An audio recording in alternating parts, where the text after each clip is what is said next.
Neat ಪರೀಕ್ಷೆ ಅಕ್ರಮ ವಿರೋಧಿಸಿ ಗುಡಿಬಂಡೆಯಲ್ಲಿ ಆಕ್ರೋಶ ಪ್ರತಿಭಟನೆ. ದೆಹಲಿಯ ಜಂತರ್ ಮಂತರ್ನಲ್ಲಿ ನೀಟ್ ಪ್ರಶ್ನೆ ಪತ್ರಿಕೆ ಸೋರಿಕೆ ಪ್ರಕರಣದ ವಿರುದ್ಧ ಪ್ರತಿಭಟನೆ ನಡೆಸುತ್ತಿದ್ದ ವಿದ್ಯಾರ್ಥಿಗಳ ಮೇಲಿನ ಪೊಲೀಸ್ ಕ್ರಮವನ್ನು ಖಂಡಿಸಿ ಗುಡಿಬಂಡೆಯಲ್ಲಿ ಡಿವೈಎಫ್ಐ ಮತ್ತು ಎಸ್ಎಫ್ಐ ಸಂಘಟನೆಗಳ ನೇತೃತ್ವದಲ್ಲಿ ಪ್ರತಿಭಟನೆ ನಡೆಸಲಾಯಿತು. ಪ್ರತಿಭಟನಾಕಾರರು ಕೆಲಕಾಲ ರಸ್ತೆ ತಡೆ ನಡೆಸಿ ಬಳಿಕ ಮಾನವ ಸರಪಳಿ ನಿರ್ಮಿಸಿ ಆಕ್ರೋಶ ವ್ಯಕ್ತಪಡಿಸಿದ್ದಾರೆ.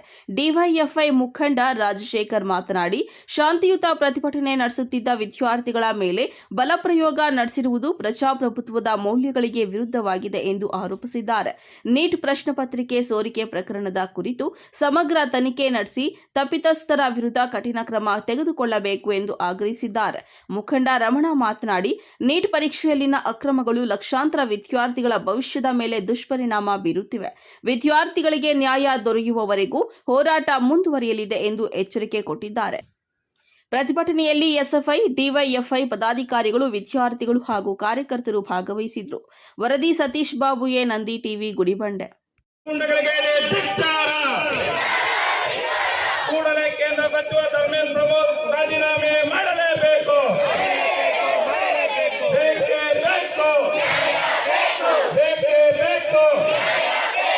ಎಲ್ಲಿಯವರೆಗೂ ಹೋರಾಟ, ಎಲ್ಲಿಯವರೆಗೂ ಹೋರಾಟ, ರಕ್ತವನ್ನು ಚೆಲ್ಲುತ್ತೇವೆ, ರಕ್ತವನ್ನು ಚೆಲ್ಲುತ್ತೇವೆ. ಜಿಂದಾಬಾದ್ ಜಿಂದಾಬಾದ್ ಜಿಂದಾಬಾದ್ ಜಿಂದಾಬಾದ್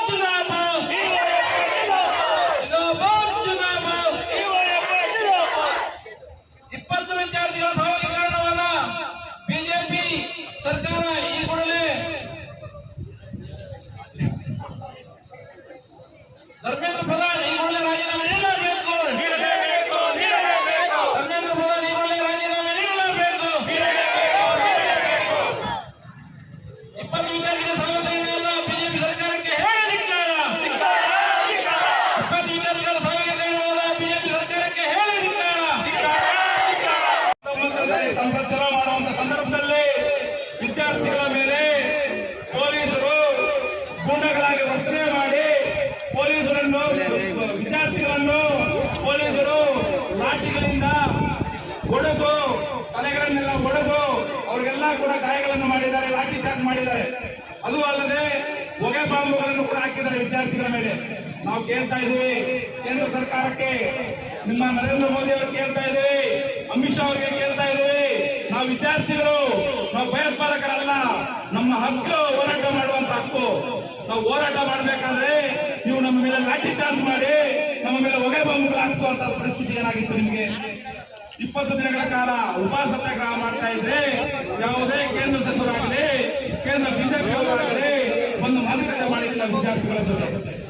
ಇವತ್ತು ಕರ್ನಾಟಕದಲ್ಲೂ ಕೂಡ ಈ ನೀಟ್ ಸೋರಿಕೆಯ ಪ್ರಶ್ನೆ ಪತ್ರಿಕೆಯ ಏನು NIT ಇದೆ, ಏಜೆನ್ಸಿ ಇದೆ, ಏಜೆನ್ಸಿ ರದ್ದಾಗಬೇಕು. ಧರ್ಮೇಂದ್ರ ಪ್ರಧಾನ್ ಅವರು ಕೂಡ ರಾಜೀನಾಮೆ ಕೊಡಬೇಕು. ಇಲ್ಲ ಅಂತಂದ್ರೆ ನಾವು ಮುಂದಿನ ದಿನಗಳಲ್ಲಿ ಉಗ್ರವಾದ ಹೋರಾಟಕ್ಕೆ ಕೂಡ ನಾಂದಿ ಹಾಡ್ತೀವಿ ಅಂತ ಹೇಳ್ತಾ ಇದ್ದೀನಿ.